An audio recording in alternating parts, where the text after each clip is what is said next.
Hey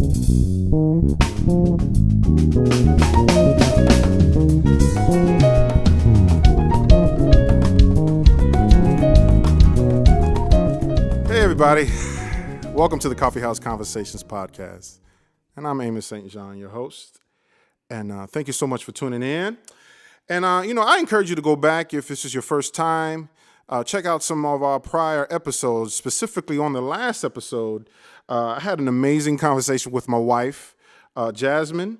And we talked about our dating season, our friendship season, and talked a little bit about Superman versus Clark Kent. Very, very great subject and conversation with my wife. Feel free to go back and check that out. But on today, I really want to talk about starting from scratch. When I mean by that, I mean starting your dream, your plan, your vision, your aspirations from scratch. And I want to discuss 6 action plans on to help you helping you get on the road to success. About a few weeks ago, I believe that we witnessed someone winning a $750 million Powerball jackpot. Like, for real? $750 million jackpot. And I believe the winner was from Missouri somewhere.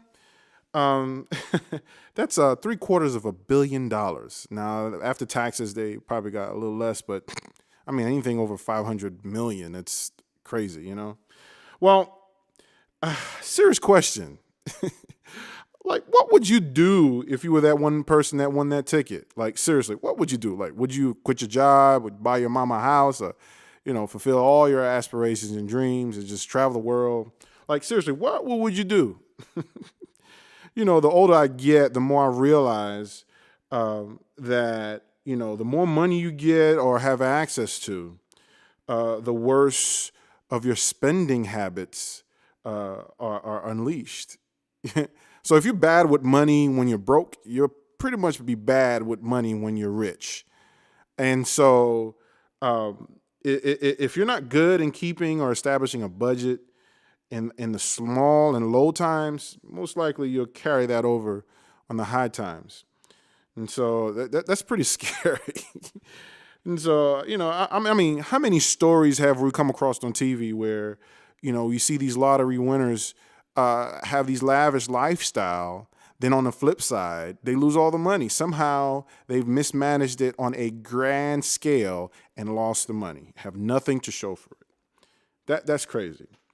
So I say it's very important to be a good steward over the small things before you get access to the many, to the more. It's very important to learn the necessary and vital lessons in the smaller and lower times.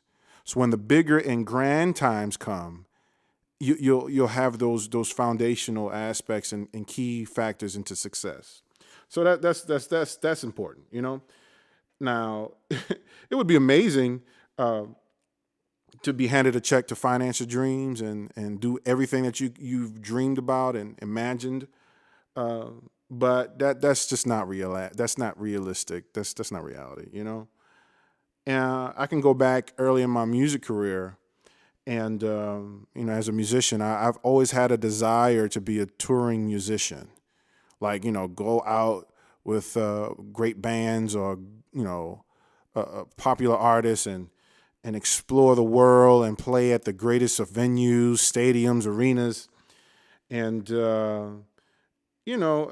was pretty determined in my early 20s to get it done, to get put on, to get the right connect, to get on the greatest tour and get the greatest endorsements and meet the greatest of people around the world, And I've been fortunate to do some traveling and some touring on a smaller scale. And so, but I really had that dream in my 20s, before there was Facebook, before there was any type of real social media. You had to kind of go old school in connecting and networking with people. You didn't have your skill on display like you have with access to with the Instagram live feature, with Facebook live feature, even Twitter, even YouTube. You can go live and display your talent, your gifts, and your skills on, to the world. And so that was before all that. And so you kind of had to work with what you had. And so, you know, uh, nowadays, you have the comfort of your home studio. For musicians who play out, you can go live on your small venue, wherever you may be, whether it's a church or another club or somewhere else, and go live and display your talent there, and the world can see you. Anybody across the world can see you. And that wasn't the case, like I said, 15 years ago, maybe MySpace. But 15 years ago, that wasn't the case. And so these rules have drastically changed. And I realized back then, I had these aspirations to go big and really tour and meet, great people. And, by the time I got to my mid-20s, I started realizing that, there might be a chance that this may not happen. I felt like my window was closing. I did get a little bit of shine and popularity playing at a big church, who had a weekly TV broadcast, and, they did show a little bit of love, to me a few times in the band, and, we got a little shine here and there, it was cool. So I gained a little bit of popularity. Yo, I saw you on TV playing the organ, or I saw you in the band and this and that. So that was cool. So that did gain a little bit of popularity. But I really was so ambitious back then. I was just like, yo, I really want the grandest of stages. I want this and that. It was just, what young 20-year-old want to do, But I have a few questions for you to think through. What are you going to do if that dream never happens? What happens when you feel that you've missed out? You've missed that opportunity. You missed that window. Do you give up and settle? Or do you just go after it? Well, I experienced that paradigm shift in my mid-20s. I was around 24 and realized that, my opportunity, the window for my opportunities to tour was closing. That's how I felt. And what I was waiting for was actually waiting for me. And so I realized that my journey, that I am on, was not going to be filled with many handouts. It was not going to be filled with a lot of pat on the backs. I realized that I had to start my dreams and aspirations from scratch. And so I recall at 24, I was riding in my car, listening to the radio, and I was like, I don't like what I'm hearing on the radio. Like, golly, let me go home and make some songs that I would love to hear on the radio. Like, let me just make songs and create songs for that fact, like I would love to hear on the radio. So I started creating with the tools that I had at home. And I had a few friends in Baltimore to help me out. Say, hey man, can you help me out on this concept I have, this musical concept? Can you jump in on me? So I had a couple of my friends from Baltimore jump in on a couple of these songs, and it turned out to become my first CD that I've ever done as an independent artist. And that was back in 2004. And I released it in 2005, and it's In the Secret Place Volume 1. And the subtitle was Journey of the Soul. And so the whole premise behind it was that I was just wanted to hear some music that I felt the masses should hear, But I didn't think it was going to reach the masses. I was just doing it for my own personal listening and enjoyment. And so I didn't really push to try to get a deal or get this, that, and get the tour. I just wanted to hear music that I would enjoy. So that's my first CD, my beginning moment of my journey as an independent artist. It started with just a little bit of aspirations, like, you know what? I think I would love people to hear this. So I want to share 6 action plans you can use to help start from scratch. The first action plan is develop a plan. I'm a believer. I'm a Christian believer. And so one of my favorite books in the entire world is the Bible. And specifically in the book of Habakkuk, chapter 2, verses 2, part of that verse says, write the vision and make it plain. And so it's so important to have a plan, a simple plan. You know, I know you've heard what Benjamin Franklin says, if you fail to plan, you are planning to fail. That is something I carry in every aspect, in every dream, every project that I jump into. You have to develop a plan. You know, you'll be surprised, what can happen if you just simply take the concepts in your head and write it down, whether or jot it down in your phone. And, it doesn't have to be extravagant. It's just whatever's on your mind, whatever you're imagining. Don't hesitate to write it down and put it on a document or some kind of memo, voice memo, something to register it down so you can refer to it. You'll be surprised how important, developing a plan is for your dream. No matter how ridiculous it may sound or look or whatever, you just got to get it out your system. Just get it out your head and put it down on paper or on a voice memo or whatever device or whatever application you want to use. My second and third, I'm going to combine them into one. So the second and third action plan is, number 2 is execute it. And number 3 is follow through. So, okay, 2 is execute your plan. Number 3 is follow through with it. I had to combine those because I really feel that they go hand in hand. This is, I believe, where a lot of people, run into problems. You have a dream, you have an aspiration, you have a goal, a project, something you are trying to attain, and you fail to make the next step, or you are intimidated, or you're afraid to take the next step, or you don't know how to take the next step. Well, this is where it gets a little tricky. If you're so determined, you'll find a way. And so it's important to continue, like I said, read books, connect with people who are doing what you're trying to do, and really glean from people who are ahead of you. Now, it may be difficult, but you'll get it. Just keep trying, keep going. Execute your dream, execute your plan, then follow through. I was listening to a John Maxwell podcast, and he was doing a lecture, and the title of the lecture was A Winner's Daily Mindset. And he had 6 thoughts on how to get to the top. And one of those thoughts really caught me, and I'm going to share it with you. He shares that success lies in forming the habit of doing things that failures don't like to do.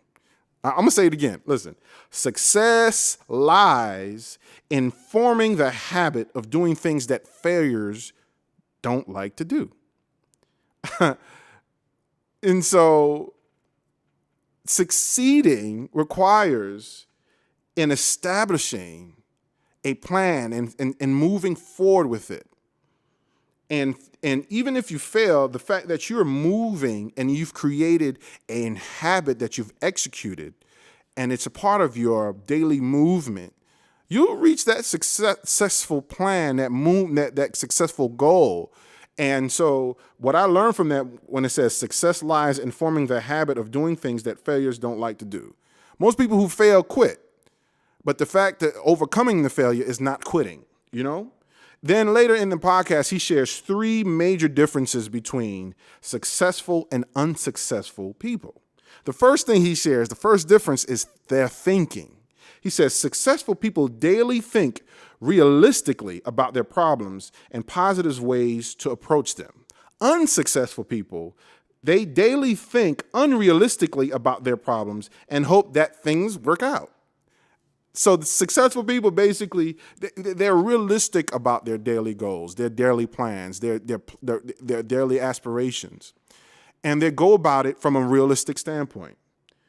And they seek positive ways to achieve them. Unsuccessful people, they think unrealistically. They dream big and they just that's it.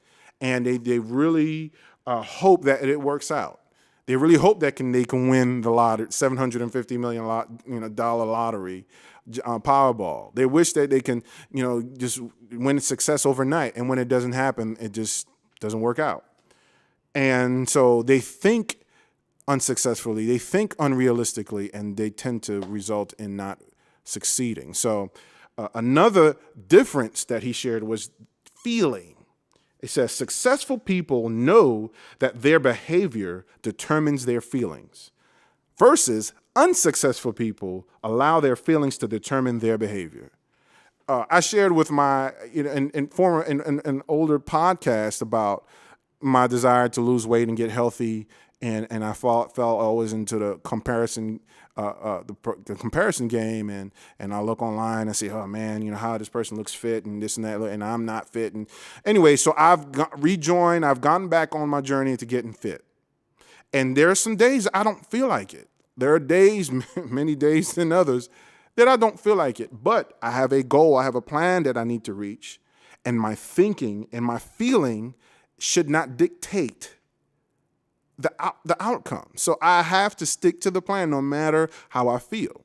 Now, if I want to be unsuccessful, I'll allow my feelings to dictate the outcome.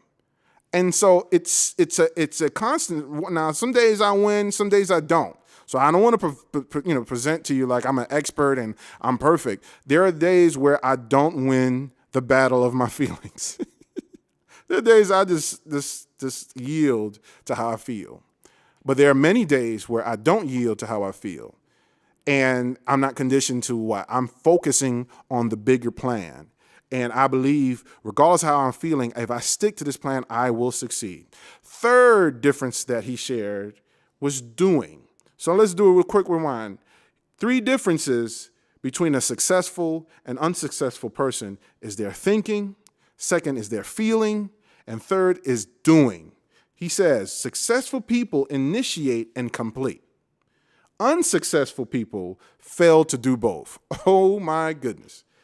I mean, doing this podcast was a testament for me, because I had plans and aspirations earlier this year to do one.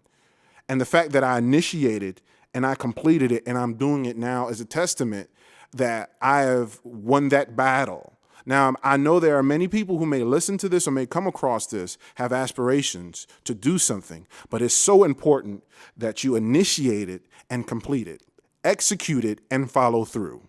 So it's so important. So I'm taking my time and sharing with this because I really want to encourage you to step out of that dark place of unsurety, of questioning yourself and second guessing yourself, and just push through that fear, that anxiety, and overcome it and win. I want you to win, execute it, and follow through.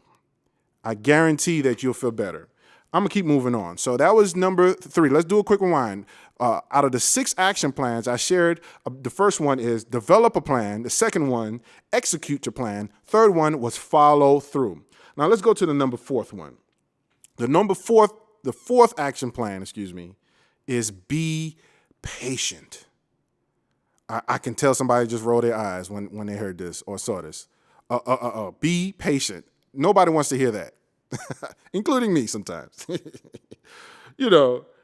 But patience is an essential key to unlocking the longevity and perseverance in your journey to achieving success. And when you're starting your plan from scratch, you have to have patience. You can't be impatient and succeed. You have to have patience. I know we're living in this quick, immediate gratification, Instagram, Facebook, YouTube, age, and so you've seen a lot of overnight success. People just out of nowhere, just boom, and so that drives a lot of people to be like, I just bypass being developed. I mean, just show my talent. I could care less about being developed. I'm just going to go without a plan and just hope that I make it overnight. Well, I mean, it's kind of a plan, but that's not a realistic plan. That's kind of like, I will hope that it works out. And that's very unrealistic. And so patience, is very key. You realize that having a plan in motion is greater than having just a desire or hoping that a miracle will just turn around overnight or in a short period of time. So I'd rather have a plan in motion. And if by any chance something overnight were to happen, I already had the plan in motion. So I am ready for the moment versus winging it, So it's important to have that plan together. It really hurts me to see, from a musical artist standpoint, to see artists who go for these, opportunities to gain fame and notoriety and recognition, whether it's audition for shows like, American Idol or The Voice, and they're just hoping that through their talent they can gain the notoriety and fame, but not really have any plans for developing or growing themselves. They just want the opportunity to happen overnight. And some do get cross top 20, and some may get to the top. And they'll win some type of prize. They may win some notoriety and some opportunities. But as we see, their character, lifestyle, even their money management skills is never fully intact for that moment. And many times they just, it leads to a road of disaster. So I really want to speak to those young and upcoming artists, or anyone who has a desire to get to the top or get fame or notoriety. Have a plan intact. And if so happens you were to gain this fame overnight, you already have the plan intact, and you will be in a better road to success and longevity than just winging it. But I've seen many times where artists have these plans already in motion, and they so happen to go on The Voice or the American Idol. I know quite a few of my good friends who went on The Voice. They've been in the game a long time. So The Voice just basically solidified it. But even if The Voice didn't do it, they will still be doing it because they had a plan. They've been executing it. They've been following through it. They had it all together, and they've been patient. So it's important. You've seen the direct contrast, those who are winging it and those who had a plan. And I always admire them. And so it's important to just have that plan and be patient. So patience is vital. It's in keeping a healthy pace through your journey. And without it, you can run the risk of missing key elements of development and strengthening. I am really concerned for, people who are impatient. And I don't want to just start saying millennials this and millennial that. It's not just millennials who necessarily don't appreciate the process. I said something on my social media the other day is, don't rush the process, but trust it. And I was speaking to myself. I'll be very transparent about it. You go to the gym every day. You eat healthy. For me, I eat somewhat healthy. I kind of still have to enjoy a little bit of food, but I just don't indulge as I used to. But I go hard, and in times past when I've gone this intense, I've seen different results. But I'm realizing the older I get, your body's changing, things are changing. So you have to trust the process. Don't get impatient, Amos. So I told myself, don't rush the process and do something to endanger the success of your plan of losing weight. Just trust it. And so I want to speak from my experience. Just trust the process. Be patient. Let's jump to a fifth action plan. So let's do a quick rewind. The first one I mentioned was develop a plan. The second one I mentioned is execute your plan. The third one was follow through with your plan. And then the fourth one I mentioned is be patient with your plan. And then now the fifth one, be prepared for rejection. Oh boy, here we go. Now, this one is very dear to my heart. Rejection is a very tender subject for me. I told y'all before in earlier podcasts that I'm not really a good salesman when it comes to my product. Whether it's music or whatever, I am not really good in selling myself, saying, hey, do this, buy this, go this. Now, I do have confidence in myself knowing that my product is great, but I just don't like the potential of someone saying no, or I'm not interested, or maybe sometimes, that kind of pricks my heart because I've poured so much passion into my project or my product, and to see someone reject it, it really bothers. But I'm getting over it, because again, it's just part of life. But I do feel that my lack of wanting to sell or push or promote any product of myself. Now, on the flip side, I can push other people's product like it's no tomorrow. Give me a product, I will push it. Because it's also fueled the fact that I like to see other people win, even if it doesn't benefit me. That's the kind of a weird thing about me. I love to see other people blessed and win and go on top, even if I don't benefit from it. And so I do that, and I will push somebody else's product, i.e. this shirt I'm wearing, Entre Creator. They're a great product. Check them out. But I love to see other people win. And so I wanted to share, like, I believe my lack of self-promotion or trying to promote my stuff is fueled with the fear of rejection. And so, but I'm learning that overcoming this fear of rejection will make me an even stronger builder and executor of my plan and my vision.